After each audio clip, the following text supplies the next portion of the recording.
네.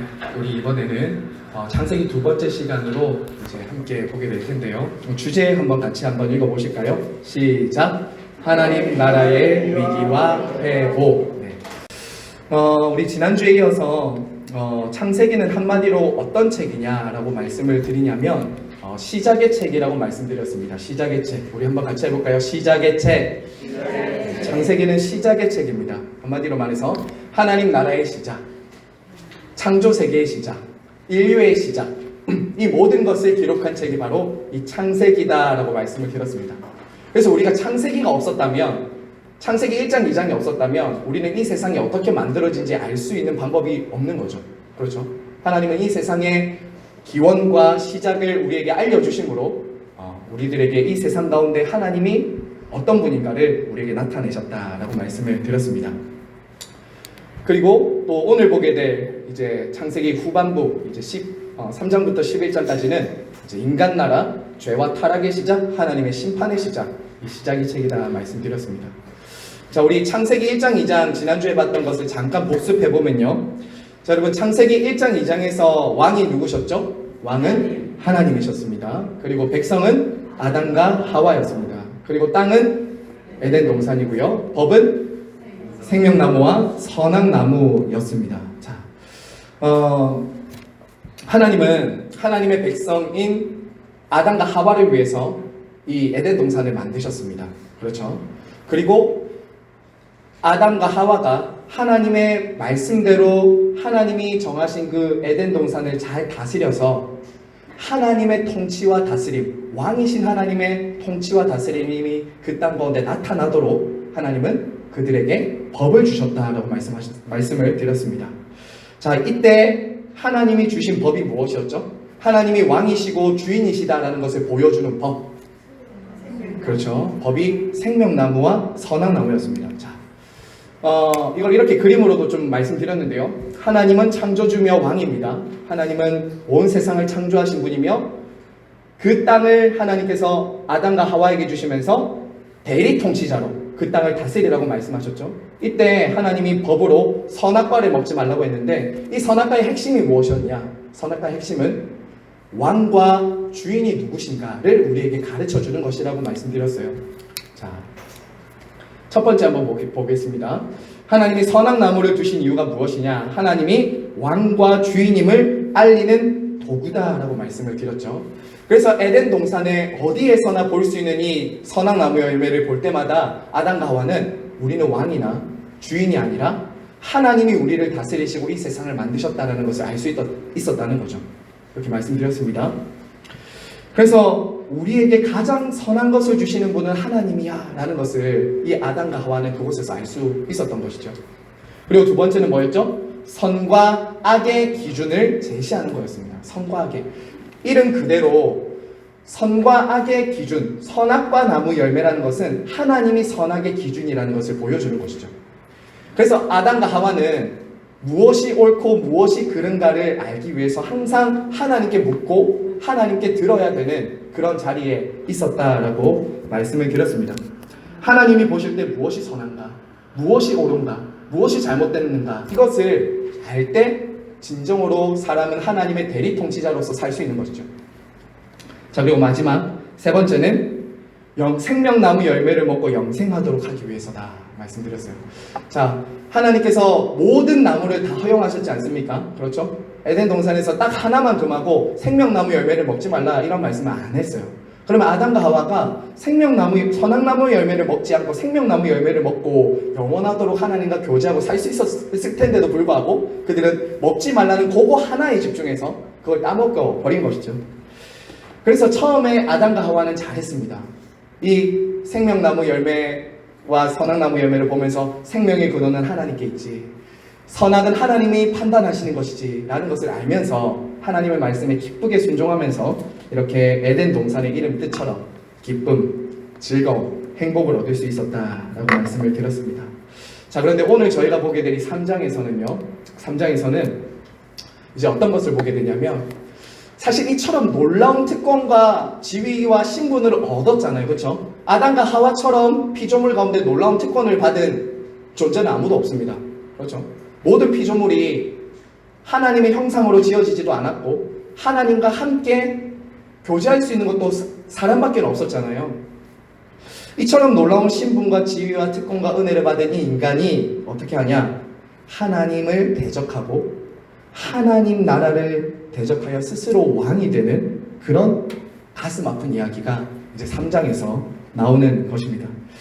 자, 우리 오늘 3장부터 11장까지 어떻게 하나님 나라에 이 위기를 가져온 죄가 들어오게 됐는가, 그리고 이 하나님 나라는 지금 저와 여러분의 삶의 터전이며 마음의 중심에 임하는 것이 하나님 나라이기 때문에 우리에게는 이것이 어떻게 하나님 나라를 대적하는 것으로 나아가도록 만드는가, 우리 가정에는, 우리 교회에는 어떻게 이것이 하나님 나라가 우리 가정 가운데 임하지 못하도록, 우리 개인에게, 우리 교회에 임하지 못하도록 역사하는가, 우리가 이것을 좀 한번 살펴보도록 하겠습니다.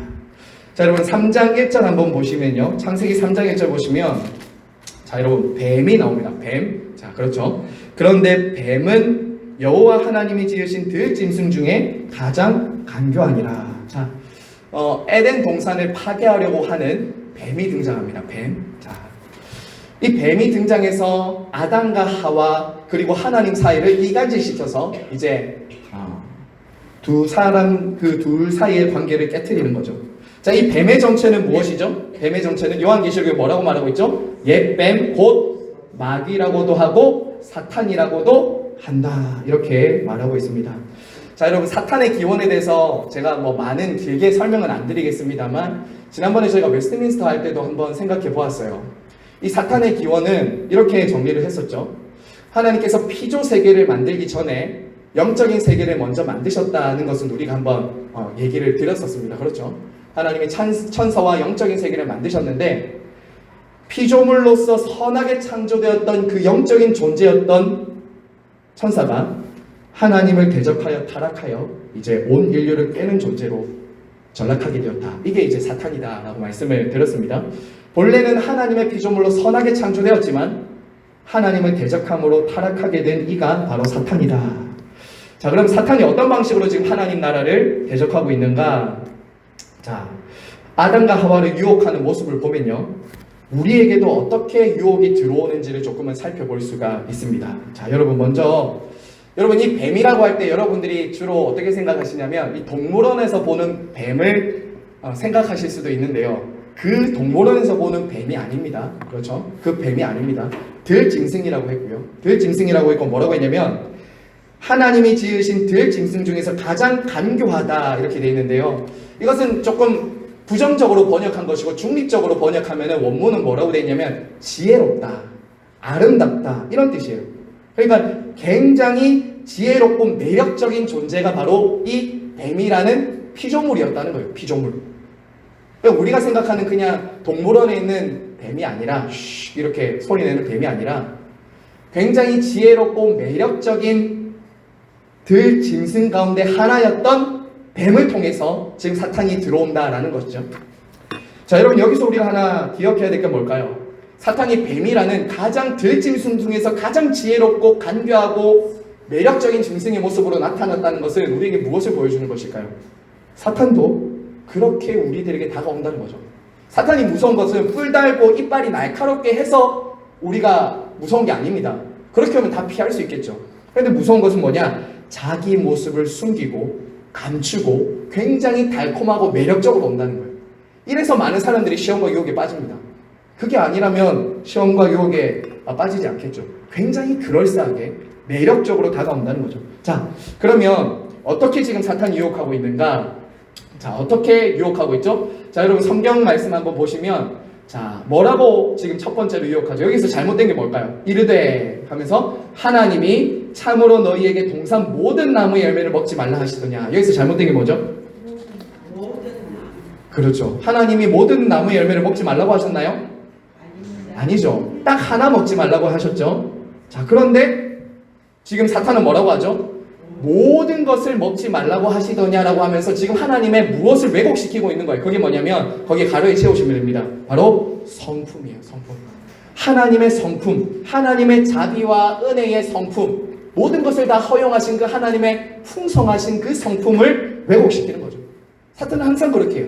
우리들에게 야, 하나님이 그거 너한테 이렇게 요구하시는 거 너무 지나친 거 아니야? 하나님이 다 해도 되는데 왜 하나님 그거 그렇게 하지 말라고 하실까? 라고 하면서 그렇게 유혹을 하는 거죠.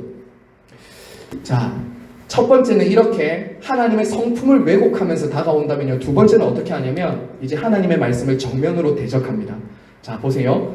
뱀이 여자에게 이르되 너희가 결코 죽지 아니하리라. 여기서 뭐가 잘못됐어요? 하나님이 먹으면 어떻게 된다고 했죠? 죽는다고 했죠. 하나님 나라의 법을 완전히 뒤틀고 왜곡시킵니다. 그렇죠? 하나님은 죽는다라고 했는데 죽지 않는다라고 지금 말하는 거죠. 자, 하나님의 말씀을 정면으로 부정하고 법을 왜곡시키는 거예요. 자, 성품을 왜곡시키고요, 하나님의 말씀을 왜곡시킵니다. 그러면 어떻게 결국 되냐? 피조물의 자리에서 이탈시키는 것이죠. 자, 적으셨죠? 넘어가 볼게요. 자, 여러분, 결국에 그 뱀이 어떻게 유혹했습니까? 마지막에는 너희가 이것을 먹는 날에는 눈이 밝아져 하나님과 같이 되어 선악을 알 줄을 아심이니라, 이렇게 말했잖아요. 자, 결국에 이것을 우리가 지난주에도 우리가 이 자리에서 들었듯이 한마디로 말하면 이거잖아요.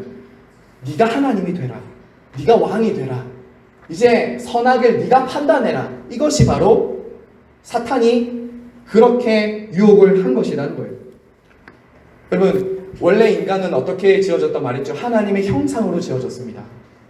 하나님의 형상으로 지어졌다는 말은 하나님과 떼려야 뗄 수 없는 관계 속에서 지어졌다는 거라고 했잖아요. 그런데 어떻게 지금 말하냐면 하나님과의 그 관계 가운데 의존적으로 살지 말고 이제 네가 하나님이 되라는 거예요.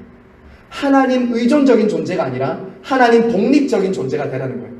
네가 하고 싶은 대로 하라는 거예요. 네가 왕이고 네가 주인이고 더 이상 하나님께 가서 결제 사인 안 받아도 되고 무엇이 옳고 무엇이 악한지 묻지 않아도 되고 네가 하는 것이 옳고 네가 하는 것이 정답이야. 이렇게 말하는 거예요. 얼마나 달콤한 유혹이에요. 사실은 내가 하고 싶은 대로 할 수 있다. 하나님 눈치 안 봐도 되고 하나님 없이 살 수 있다. 이게 바로 사탄이 유혹한 것이다 라는 거예요. 너 자신을 믿고 너 마음대로 살아라. 하나님을 믿고 말씀대로 살지 말고 너 자신을 믿고 네 마음대로 살라는 거예요. 이게 죄와 타락의 근원이에요. 자, 그래서 여러분, 아담과 하와는 그 사탄의 유혹에 금단의 열매를 따먹었죠. 선악나무의 열매를 따먹었습니다. 배고파서 따먹은 거 아니죠. 누구처럼 되려고? 하나님처럼 되려고. 내가 주인 되려고 스스로 왕과 주인의 자리에 서게 된 거죠. 그래서 그전에는 하나님 보시기에 좋은 대로 사는 것이 좋은 거였는데 이제는 내가 보기에 좋은 대로 사는 것, 이게 바로 사람의 모든 사람들 마음 안에 들어있는 죄의 결과다라고 말씀드렸습니다. 하나님의 뜻, 하나님의 생각, 하나님의 마음이 아니라 이제 내 뜻, 내 생각, 내가 원하는 것을 기준으로 삼는 것이죠. 자, 그러면 이런 곳에는 어떤 나라가 세워질까요? 하나님 나라, 하나님의 말씀과 뜻, 하나님이 다스리시는 곳이 아니라 내가 결국 주인된 곳에는 무슨 나라가 세워질까요?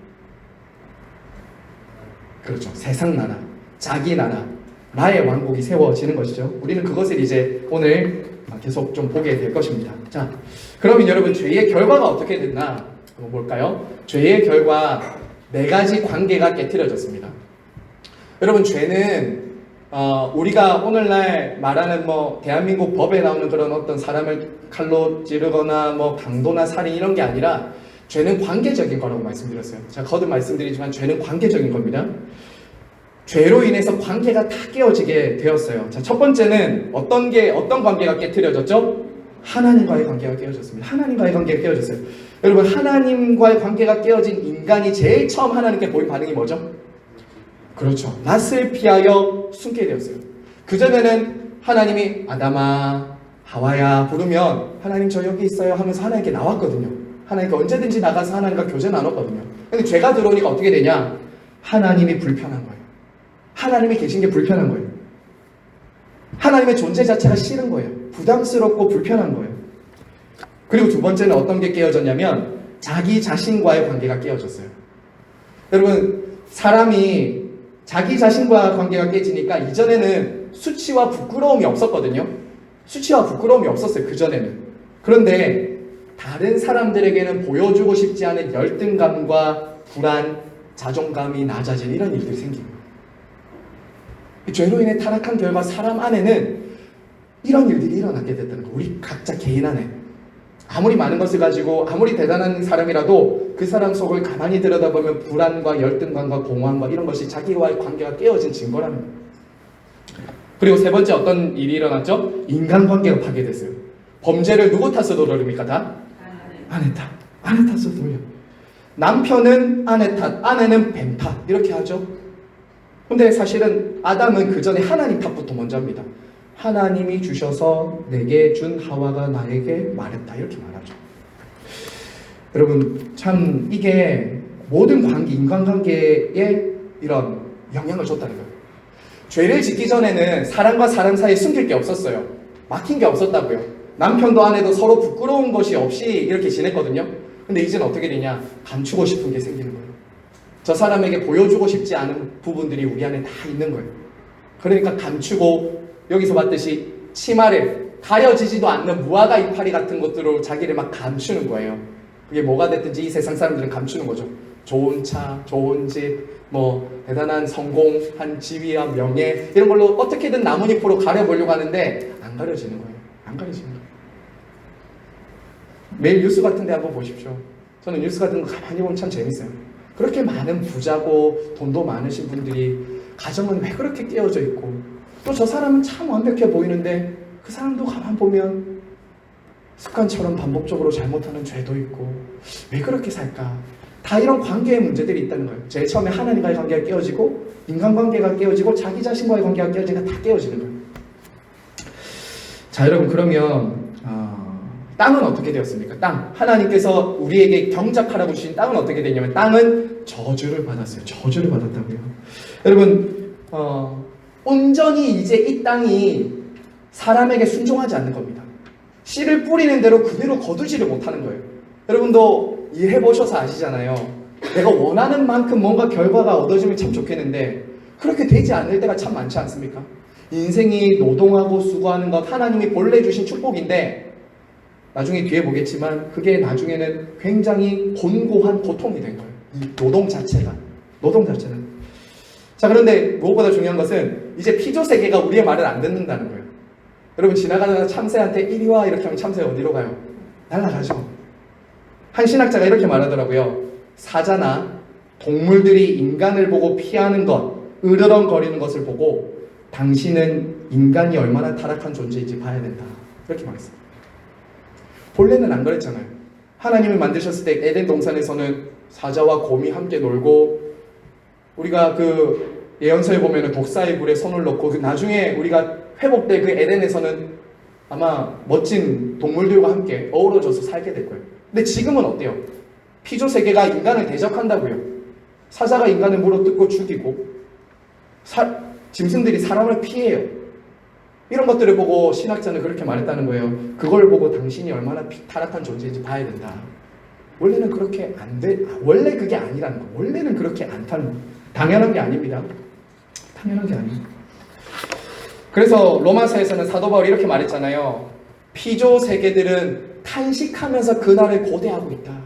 탄식하면서 그날을 고대하고 있다. 주님이 다시 오셔서 이 땅에 만연해 있는 이 아픔과 슬픔과 탄식, 동물들도, 이 피조 세계도 지금 그걸 가지고 함께 탄식하면서 그날을 기다린다고 했잖아요. 주님의 재림을. 자, 이처럼 하나님은 타락의 결과로 심판과 형벌을 내리신다고요. 자, 두 번째, 타락의 결과 두 번째를 보시면 여러분, 인간에게 직접적으로 하나님이 주신 이 타락의 결과 중에 하나는 여자에게 무엇을 주셨죠? 해산의 고통을 주셨습니다. 자, 여러분, 출산 자체는 결코 저주가 아닙니다. 출산은 결코 저주가 아닙니다. 하나님이 본래 생육하고 번성하라고 하셨어요. 출산은 저주가 아닙니다. 죄의 결과로 출산한 게 아닙니다. 근데 여기서 중요한 것은 하나님이 해산의 고통을 더하셨다는 거예요. 더하셨다는 거예요. 3장 16절에 보시면 뭐라고 했냐면, 내가 그 출산의 고통을 더하게 하겠다 이렇게 말하거든요. 내가 임신하는 고통을 크게 더하리니. 타락하기 전에 저는 모르겠어요. 하나님께서 그 전에 에덴 동산에 있을 때 생육하고 번성할 때도 여인이 고통을 가지고 출산했는지 모르겠지만, 중요한 것은 여기 계신 우리 어머니들 출산할 때 다 해산의 고통 겪어보셨죠? 감히 저는 상상하지 못할, 남자들은 도저히 알 수 없고 견딜 수 없는 해산의 고통 다 겪으셨잖아요. 그 전에도, 타락 전에도 어쩌면 일정 부분 여자들이 감당해야 될, 그러나 기쁨과 즐거움으로 그것을 감당할 수 있는 그 고통이었을 텐데, 타락 이후에는 뭐라고 하셨냐면 그 고통을 더 하겠다는 거예요. 그 고통이 더 심해지는 것이 여인들에게 내린 심판 중에 하나였어요. 그래서 성도들은, 그리스도인 성도들, 여성분들은 참 이것이 아프고 괴롭지만 예수님을 생각함으로 신실하게 그 고통을 받아내면서, 오늘날 출산 안 하려고 하잖아요. 출산 안 하려고 한다고 많이. 물론 그 고통만은 아닐 겁니다. 우리나라는 뭐 여러 가지 교육 환경이나 이런 것 때문에 출산 안 하려고 하지만, 때로는 어떤 분들 보면, 젊은 청년들과 얘기하다 보면 애 낳는 게 너무 힘들 것 같아서 안 낳는다는 거예요. 여기 우리 나이 드신 우리 분들 중에서 7명, 8명 낳은 우리 분들도 계시는데, 지금은 너무나도 잘 되는 의료 환경 속에서 안 낳으려고 해요. 무섭대요. 고통스럽대요. 하지만 그리스도인인 우리 여성분들은 이 고통 속에 하나님 안에 담긴 그 마음들을 신실하게 받아내는 그 믿음이 우리 안에 있어야 된다는 것이죠. 저도 사실 아내가 첫째 낳을 때 같이 옆에서 울었습니다.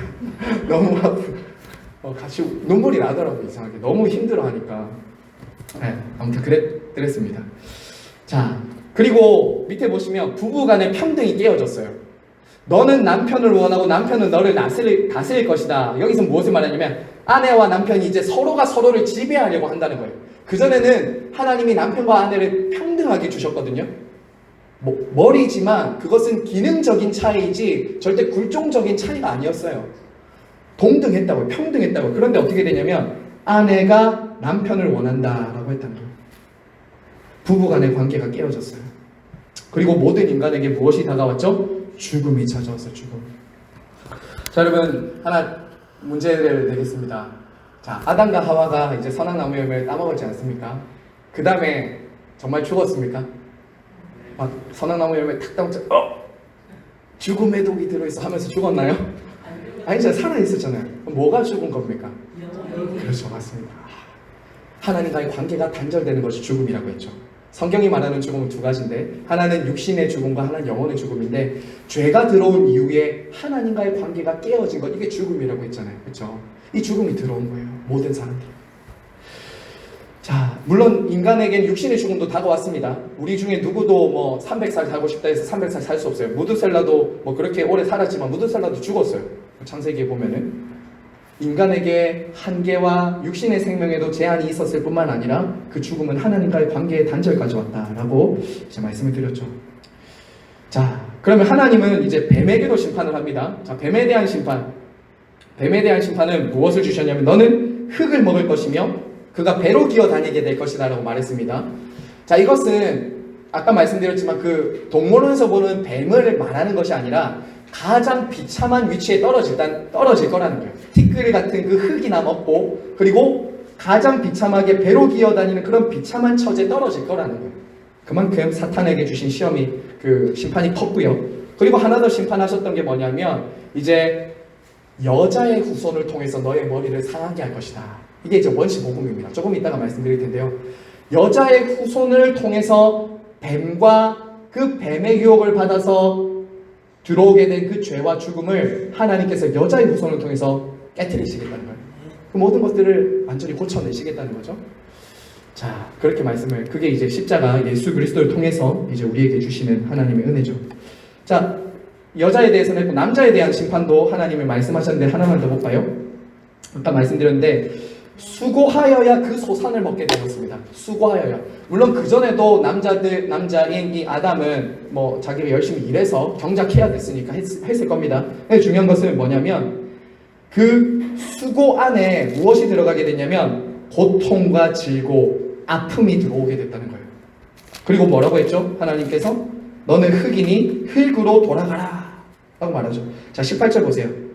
3장 18절 땅이 내게 가시덤불과 엉겅퀴를 낼 것이라. 열심히 내가 수고한 대로 결과가 안 온다는 거죠. 그리고 내가 먹을 것은 밭의 채소인즉 내가 흙으로 돌아갈 때까지 얼굴에 땀을 흘려야 너를 먹으리니 내가 그것에게서 취함을 입었음이라. 너는 흙이니 흙으로 돌아갈 것이니라. 자, 이게 참 인간에게 들어온 그 모든 죄와 타락의 결과라는 거죠. 참 슬프지 않습니까? 하나님과의 그 바른 관계 속에서 누렸던 그 놀라운 지위와 특권과 은혜가 다 사라지고 정말 비참한 가운데로 떨어지게 되었다는 것이죠. 결국 그 죄의 결과로 어떻게 되냐? 자, 마지막입니다. 타락의 결과로 두 가지가 또 나오는데요. 에덴 동산에서 쫓겨났습니다. 에덴 동산에서 쫓겨났어요. 저는 이 장면이 성경의 가장 슬픈 장면 중에 하나인 것 같아요. 하나님 아버지와 함께했던 아담과 하와가 하나님으로부터 그 기쁨의 동산에서 쫓겨나게 되었다. 이거 참 얼마나 슬픈 일입니까? 그리고 두 번째, 온 인류가 죄 아래 놓이게 되었어요. 이게 어쩌면은 아담과 하와가 인간의 대표로서, 인류의 대표로서 정말 모든 인류에게 가장 비참한 결과를 준 것이라고 할 수 있어요. 죄가 팽배하게 되었죠. 그리고 그 이후에 보시면 어떤 일이 일어나냐면 아담과 하와의 범죄는 개인의 문제였다면 죄가 점점 확산돼요. 이 죄와 타락이 점점 확산됩니다. 그래서 개인의 문제가 가정의 문제로 이어지고요. 가정의 문제는 인류 전체의 문제로 이어져요. 오늘날까지도 이어지고 있어요. 이 문제는. 에덴 동산에서 그 범죄가 모든 인류인 우리들에게 영향을 미쳤다라는 것이죠. 자, 이것을 이렇게 그림으로 한번 표현해 볼게요. 자, 이것은 이렇게 표현할 수 있습니다. 자, 처음에는 하나님께서 인간인 대리 통치자를 통해서 자연 세계를 하나님이 다스릴 때는 하나님의 대리 통치자였던 사람이 그 말씀에 순종함으로 다스릴 때는 자연이 순종하고 복을 받았잖아요. 복을 받았다고 했습니다. 그런데 이제는 어떻게 됐냐? 완전히 다 거꾸로 됐어요. 하나님은 사랑과 말씀으로 지금도 당신의 백성들에게 말씀하시고 이 세상에 말씀하시지만 인간이 그걸 듣지 않는 거예요. 불순종과 마음대로 다스리기 시작했어요. 그러자 이 세상은 어때요? 엉겅퀴를 내고 가시덤불을 내고 원하는 만큼 충분히 소득이 들어오지 않고 이 세상으로부터 아픔과 고통을 겪게 되는 거죠. 이런 일들이 일어난다라는 것을 그림으로 한 번 더 쉽게 설명을 해보았습니다. 자, 그런데 참 감사한 것은요, 하나님께서 이런 죄를 심판하시고 죄를 징계하시는 중에도 하나님이 무엇을 포기하지 않느냐면 그들에게 대한 구원과 회복을 포기하지 않는다는 거예요. 자, 여기서 우리가 좀 볼 것은 아까 말씀드린 대로 이렇게 두 가지 한번 적어보시면 되겠습니다. 뱀의 후손과 여인의 후손의 대립, 그리고 궁극적인 승리의 약속, 그리고 3장 21절에는 희생을 통한, 피 흘림을 통한 하나님의 구원, 이것을 이제 약속시켜 주십니다. 먼저 두 번째 거부터 잠깐 보면요, 여러분, 하나님께서 이제 에덴 동산에서 아담과 하와를 쫓아내실 때 그들에게 무엇을 입혀주시죠? 가죽을 입혀주시죠. 자, 여기서 우리는 하나님께서 죄를 어떻게 다루시는가를 볼 수 있습니다. 죄에는 반드시 뭐가 있어야 된다는 거예요? 희생, 피 흘림, 이게 있다는 거죠. 형벌과 심판이 죄에는 반드시 따르는데 그것을 하나님은 인간에게 돌리지 않았다는 거예요. 죄 없는 짐승이 죽어서 그 짐승의 가죽 옷을 가지고 하나님은 그들의 죄를, 그들의 잘못을 덮어주셨다는 거예요. 스스로 가릴 수가 없었잖아요. 무화과 나무 잎으로 가리려고 했던 그들의 그 가려지지 않는 몸을 하나님이 직접 가려주셨다고요. 하나님이 옷을 입혀주셨다고요. 이게 복음이잖아요. 이게 복음이라고요. 인간 스스로는 도저히 돈으로도 명예로도 어떤 걸로 가릴 수 없는 것을 하나님이 당신의 아들을 통해서, 희생을 통해서 가려주셨다는 것이 이때부터 나온 원시 복음이에요. 아담과 하와를 가려주신 거. 자, 그러면 뱀의 후손과 여자의 후손을 앞으로 제가 좀 밑에는 속죄 약속입니다. 속죄 적으시고요. 여러분, 하나님께서 이제 첫째 사람이었던 아담의 실패에도 불구하고 하나님은 둘째 아담을 준비하십니다. 둘째 아담. 그게 로마서 5장에 나오거든요. 하나님은 첫째 아담이 하나님께 불순종하여 범죄하여 타락했을 때 그들에게 가죽옷을 입혀주시면서 회복을 약속하셨듯이 이제 둘째 아담, 예수 그리스도를 통해서 그 죄로 인해 타락한 인류를 재창조하시는 거예요. 새롭게 변화시켜 주시는 거예요. 새롭게 변화시켜 주시는 거예요. 그래서 여러분, 이후에 보시면요, 첫째 아담 이후에 그 아담의 실패 이후에 여자의 후손이 누구인가로 포커스가 맞춰집니다. 여러분, 창세기를 읽다 보면 그냥 이 사람이 이렇게 나오고 저 사람이 저렇게 나오고 이런 사건이 일어났구나를 볼 수도 있지만 창세기 전체에 흐르는 제일 중요한 주제가 뭐냐면 여자의 후손이에요. 여자의 후손. 누가 여자의 후손인가? 그게 나중에 예수님 계보까지 가는 거예요. 이걸 우리가 놓치지 않아야 된다는 것이죠. 자, 어떤 분들이 이렇게 질문하실 수 있습니다. 하나님, 그러면 왜 그렇게 복잡하게 하나님이 아예 에덴 동산에서부터 선악나무 열매를 안 따먹도록 하시거나 죄의 유혹에 안 걸려 넘어지도록 하셨으면 됐을 텐데 왜 그렇게 다 아시면서도 복잡하게 이렇게 하시는가 생각하실 수도 있지만, 이것은 저희가 지난번에 섭리 부분을 다룰 때 함께 나누었었습니다. 허용적인 작정이라고 했죠. 허용적인 하나님의 섭리라고 했습니다. 그 마음속에 뭐가 있냐면, 그 모든 죄의 탓을, 인간의 타락을 누구에게 돌리고 싶은 게 있는 거예요? 하나님께 돌리고 싶은 게 있는 거예요. 사람 마음속에. 그렇게 하면 안 되죠. 죄를 하나님이 짓도록 하시지 않았죠. 아담과 하와가 지었어요. 근데 사람의 기본적인 마음에는 하나님께 그 탓을 돌리고 싶어 하는 거죠. 두 번째는 뭐가 있어요? 하나님은 그들에게 그런 허용적으로 그들의 죄를 허용하셨지만 구원의 길을 여셨다고요. 죄와 타락은 거기서 끝나지 않았다고요. 하나님이 구원의 길을, 방책을 마련하시고 그들을 위해서 구원을 이루어 가신다는 걸 우리가 기억해야 하는 것입니다. 자, 그리고 넘어가겠습니다. 그래서 여러분, 아까 말씀드린 대로 이제 창세기는 뱀의 후손과 여인의 후손이라는 큰 두 흐름으로 이어지는 것을 보게 됩니다. 하나님을 사랑하지 않는 뱀의 후손과 하나님을 사랑하는 여자의 후손으로 나누어집니다. 이게 창세기에 이어지는 이야기예요. 그리고 이 여자의 후손들의 삶의 그 경로들을 보면요, 그들의 삶의 궤적을 보면 굉장히 발달한 문화와 세상을 만들어갑니다. 오늘 11장 마지막에 볼 텐데 바벨탑까지 세우죠. 그리고 두발, 가인, 야발, 유발 이런 사람들은 오늘날로 말하면 농업의 신, 농업 그리고 과학, 문명을 굉장히 발달시켰던 사람들입니다. 이 사람들은요, 하나님 없이 살아갈 도시들을 만들어가는 거죠. 하지만 오른쪽에 보는 셋, 에노스, 에녹, 무드셀라 이런 사람들은 어떻게 살아가는지 압니까? 평범한 일상을 사는데 그들의 핵심은 중심에 뭐가 있냐? 하나님을 사랑하는 것과 하나님과 동행하는 게 있었어요. 하나님을 사랑함과 동행함, 하나님을 예배함, 이게 있었다고요. 자, 이거 조금 더 자세하게 보겠습니다. 자, 여기 나와 있죠? 이 두 번째 그림 보시면 확실히 나옵니다. 가인과 라멕과 유발, 야발, 유발, 두발, 가인 이런 사람들은, 그리고 이후에 나올 뱀의 후손들은 하나님 없는 도시를 만들어 가고요. 반대로 셋, 에노스, 그리고 에녹, 무드셀라는 하나님과 동행하는 삶을 산다고요. 이게 오늘날 성도들에게 필요한 것 아니겠습니까? 그렇죠? 자, 저는 오늘 이 부분을 함께 보면서 가정에 좀 포커스를 한번 맞춰보고 싶어요. 가정에.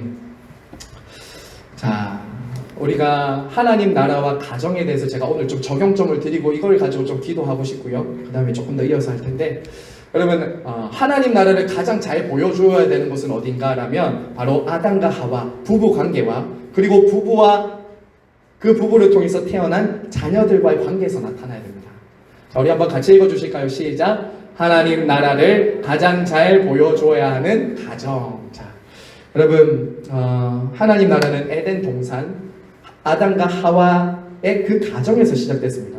그리고 이후에 우리가 보겠지만요, 가인과 아벨, 노아의 가족, 아브라함의 가족, 하나님은 가정 단위로 하나님의 나라를 점점 보여주기를 원하세요. 그래서 오늘날 우리 가정은요, 하나님 나라를 가장 잘 보여주어야 되는 곳이 되어야 합니다. 자, 그러려면 여러분, 제가 오늘 팁을 드리고요, 이것대로 우리가 기도 제목을 가지고 가면 좋겠습니다. 부부는 하나님 나라를 함께 세워가는 동력자라는 마음이 있어야 됩니다. 부부는 그저 상대방의 필요 혹은 나의 필요에 의해서 그냥 존재하는 어떤 동업자가 아닙니다. 동력자예요. 하나님 나라를 함께 세워가는 동력자. 여러분, 창세기 3장에서 한번 생각해 보세요. 정말 아담이 하와의 동력자였으면 어떻게 해야 됐습니까? 하와가 왔잖아요. 여보, 이거 먹어봐. 저 뱀이 그러는데 이거 먹으면 우리 하나님 시험 된대. 말했잖아요. 그러면 정말 하나님의 그 하와의 동력자였으면 아담이 뭐라고 해야 돼요? 안 돼. 먹으면 안 돼라고 해야 되는 거잖아요. 근데 어떻게 해요? 아담이 그냥 하와가 주는 대로 먹잖아요.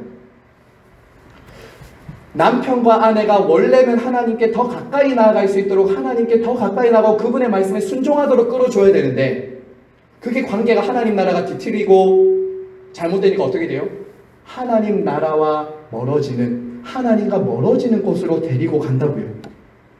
아담이 정말 깨어 있었다면 그렇게 안 하겠죠. 너 지금 죽으려고 그거 만지고 있는 거야, 그거 들고 있는 거야 하면서 당장 내려놔 해야 되는데 어떻게 해요? 아담 뭐 그런가 하면서 이제 그 제안을 받아들이는 거죠. 반대로 하와도 그런 뱀의 제안이 왔을 때 어떻게 해야 될까요? 남편에게 물어봐야 되겠죠. 여보 이거 뱀이 먹어보라는데 어떻게 해야 돼? 먹으면 안 되는 거 아니야? 라고 하면서 함께 하나님 앞에서 그 문제를 가지고 이야기하면서 나누어야 되는 것이 하나님의 본래 가정에 주셨던 디자인이에요. 근데 어떻게 합니까? 하와는 그렇게 안 해요. 그렇지 않았기 때문에 하나님과 멀어지는 길, 범죄하는 길을 선택하는 거예요. 여러분 여기 우리 다 부부가 있고요. 또 우리 아버지 어머니가 계십니다. 우리는 다 그런 책임이 있어요. 어떤 결정이나 어떤 선택이나 어떤 이야기를 나눌 때마다 우리는 항상 상대방이 하나님께 더 가까이 나아갈 수 있도록 도와줘야 됩니다. 자녀들도 마찬가지예요. 우리 자녀들이 성공하고 이 세상에서 잘 되는 건 물론 중요할 수 있습니다. 하지만 이 자녀들이 하나님과 멀어지는 길을 가고 세상 나라의 이 아까 보았던 그 뱀의 후손의 길로 가려고 한다면 여러분 부모님들은 그 길로 가지 않도록 하나님의 자녀들이 그 길로 가지 않도록 도와줘야 되는 거죠. 말해야 되는 거죠. 그리고 절대 우리 부모님들이 해서는 안 되는 것은 자녀들의 왕노릇, 주인 노릇 하면 안 됩니다. 거기는 세상 나라, 자기 나라가 세워지는 거예요. 우리는 참 부모이시며 참 아버지이신 하나님을 섬기도록 자녀들을 내어줘야 되죠. 잠깐 맡은 거예요. 잠깐 맡은 거예요. 그러기 위해서는 저와 여러분이 우리 부모님들이 내가 정말 하나님의 종이라는 것을 보여줘야 됩니다. 아이들은 보고 배우는 것 같아요. 네. 저도 참 잘 못할 때 많은데요. 아이들한테 참 사과할 때 많습니다. 저는 미안하다고. 잘 안 되지만 그래도 끝까지 우리 부모님들은 자녀들에게 이 하나님의 내가 종이라는 것을 보여줘야 돼요. 내가 우리 집의 왕이야. 내가 우리 집의 주인이야 라는 것을 보여주는 것이 아니라 우리 집의 주인은 하나님이야. 우리 집의 아버지는 하나님이야 라는 것을 보여주는 것이 부모들이 해야 되는 일이다 라는 것입니다. 그래서 밑에 한번 답을 달아보실게요. 자, 이제 밑에 답을 달아보시면 우리 가정에 하나님 나라가 회복되려면 우리 첫째, 둘째, 셋째, 넷째 같이 한번 읽어볼게요. 시작! 하나님이 우리 가정의 왕이 되셔야 됩니다. 둘째, 왕이신 하나님을 범사에 인정해야 합니다. 셋째, 왕이신 하나님의 말씀을 들어야 합니다. 넷째, 예수 그리스도의 사랑 안에 서로의 잘못을 덮어주고 용납해야 됩니다. 여러분의 가정이 다 이런 가정 되기를 간절히 바라고 소망합니다. 자, 우리 이어서 이제 한 5분 정도 남았는데요. 제가 한 5분, 10분 정도 안에 이제 창세기 11장까지 한번 가보겠습니다. 그래서 여러분 이후에 3장부터 11장까지는 어떤 역사가 나오냐면 말씀드린 것처럼 죄와 타락으로 인해서 망가진 하나님의 나라, 세상 나라, 죄로 인해서 파괴된 하나님의 나라의 질서가 나옵니다. 이 3장부터 11장까지 모든 것이 다 파괴돼요. 하나님을 주인으로 섬기지 않고 왕으로 믿지 않으니 모든 것이 다 파괴되는 이런 구조가 나오는 거예요. 자, 넘어갈게요. 자, 그래서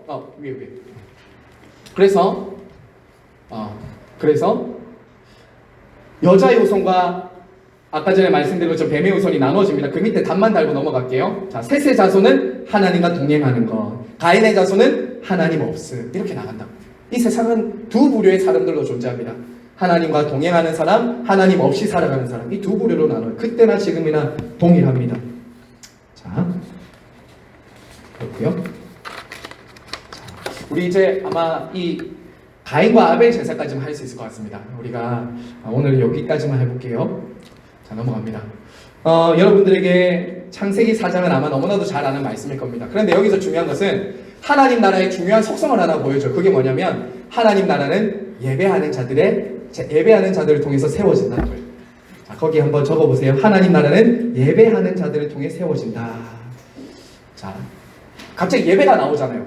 창세기 4장에 보면 예배가 나오는데 하나님 나라 백성인 아벨의 예배가 나오고 뱀의 후손인 가인의 예배가 나와요. 한 배에서 태어났는데도 두 사람이 정확하게 나누어지는 것을 볼 수 있습니다. 자, 여기서 여러분들이 아마 지금까지 신앙생활 하셨으면 아마 여러 가지로 말씀을 들었을 겁니다. 왜 하나님이 가인의 예배는 받지 않고 아벨의 예배 받으셨나? 자, 여러분 이 중에서 1, 2, 3, 4번 중에 마음속으로 한번 번호를 매겨보십시오. 두 개, 세 개를 매길 수도 있고요.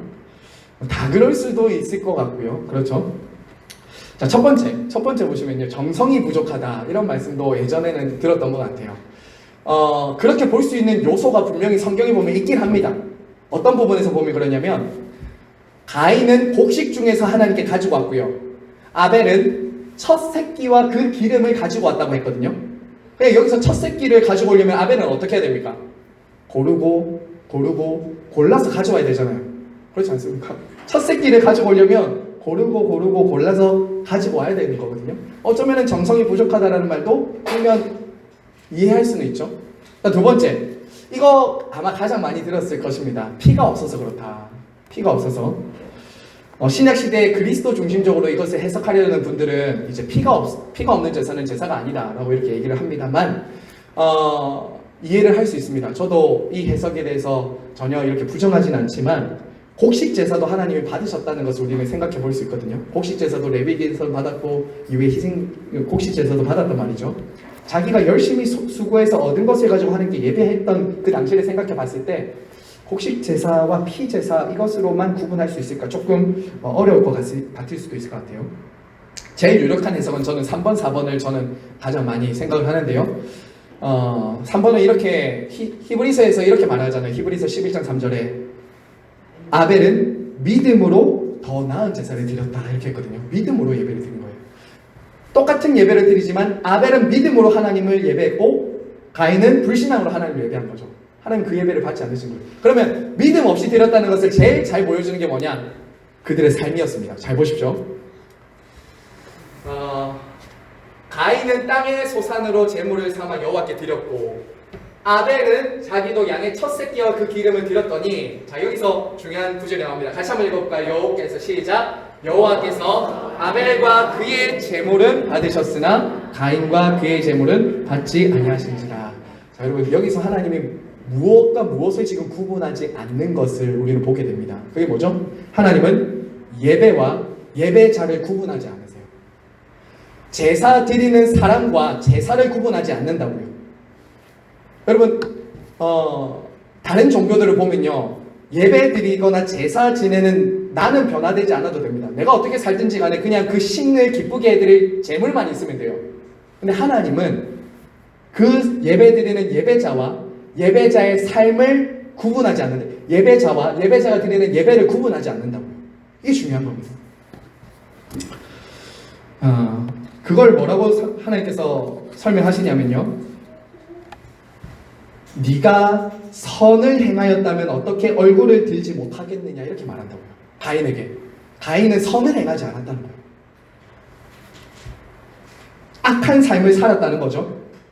믿음이 없으니까 예배 시간에는 와요. 하나님 예배해야 되는, 그래 예배 드릴 때가 됐네 하고 예배는 드리지만 그의 삶은 그 예배와는 전혀 상관없는 무관한 삶을 살았다고요. 그게 네가 선을 행했다면 어찌 얼굴을 들지 못하겠느냐. 죄를 다스려라 했잖아요. 그런데 그렇게 하지 않았어요. 믿음으로 드린 예배가 아니었던 것이죠. 여러분, 우리는 여기서 꼭 우리가 예배자로서 정말 중요한 한 가지 마음을 잡아야 됩니다. 하나님은 우리가 드리는 예배와 우리 자신과 우리의 삶과 인격과 우리의 살아가는 삶을 분리하지 않는다고요. 분리하지 않는다. 하나님은 예배와 삶이 다른 예배를 받지 않으신다 라는 것을 생각해야 돼요. 사실 저는 이 가인과 아벨의 예배를 보면서 무슨 생각이 들었냐면, 여러분, 가인이 예배를 잘못 드린 뒤에 누구를 보죠? 자기를 보지 않고 아벨을 봅니다.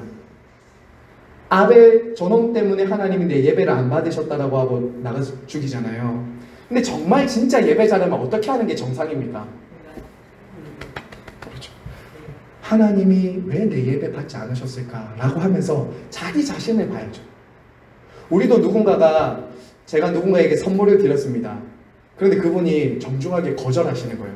그러면 기분은 나쁘겠죠, 물론. 저분이 왜 내 선물 안 받지? 기분 나쁠 수 있습니다. 그런데 그러면은 저 사람에게 섭섭한 마음도 있겠지만 제 안에는 왜 이게 뭐가 문제였을까? 내가 무엇을 잘못했지라는 것을 볼 것 같은데 이 가인은 어떻게 하냐면 하나님이 내 예배 받지 않으신 것은 저놈 때문이야 이렇게 가는 거죠. 그러니까 저 녀석을 죽여야 되는 거예요. 그거예요. 예배에 실패하면 뭘로 나가죠? 반드시 삶의 실패로 나갑니다. 반드시 삶의 실패로. 가인이 예배 한번 잘못 드린 그 일이 어디로 갔냐면 살인으로 나갔어요. 살인. 예배 한 번이 그냥 작은 일이 아닙니다. 사실은 예배 가운데 하나님과의 관계가 회복되고 우리 가운데 하나님과의 회복이 있으면 이웃과의 관계가 회복돼요. 근데 예배 가운데 우리가 예배에 실패하고 하나님과의 관계가 회복되지 않으면 사람과의 실패로 반드시 나갑니다. 반드시 나갑니다. 그리고 여러분 이제 마무리하면서요. 가인이 어떻게 하냐면요. 하나님이 분명히 뭐라고 했냐면 너는 유리 방황해라고 했거든요. 가인은 계속 불순종의 삶을 살아요. 어떻게 하냐면 성을 쌓습니다. 가인이 에녹이라는 성을 쌓잖아요. 이것이 그냥 지나가면 안 됩니다. 왜냐하면 하나님이 그에게 주신 심판과 형벌은 네가 유리하는 자가 될 거야. 이거였거든요. 근데 가인은 어떻게 하냐면 성 쌓습니다. 그리고 일부 다처제, 가축업, 음악, 철공업 하나님 없이 하나님을 중심에 두지 않고 하나님을 의존하지 않는 삶의 길로 간다고요. 가인의 후손들이, 뱀의 후손들이. 그러면서 만들어낸 게 다음 주에 보겠지만 바벨탑이에요. 바벨탑. 바벨탑까지 가는 거예요. 이런 일들이 일어났다라는 것을 우리는 볼 수 있습니다. 노아의 홍수는 우리가 다음 주에 보도록 하고요. 자, 이처럼 우리가 죄에 대해서 오늘 함께 좀 살펴보았습니다. 한마디로 하나님 나라를 깨트리는 것, 저와 여러분의 개인의 영혼도 그렇고 가정도 그렇고 교회를 깨트리는 것은 죄입니다. 죄예요. 죄가 들어온 이후에 모든 관계들이 다 깨어졌습니다. 여러분 하나님과의 관계는 안녕하십니까? 사랑과의 관계는 안녕하십니까? 여러분 자신과의 관계는 안녕하십니까? 여러분의 가정, 여러분이 하고 있는 직장에서의 모든 일들은 정말 평안하고 안녕하십니까? 저는 오늘 지금 가인과 아벨의 제사 그리고 그 전에 우리가 아담과 하와의 그 모습을 보면서 우리 안에도 있을 수 있는 이 죄의 문제들을 가지고 하나님 앞에 좀 기도하는 시간을 가지도록 하겠습니다.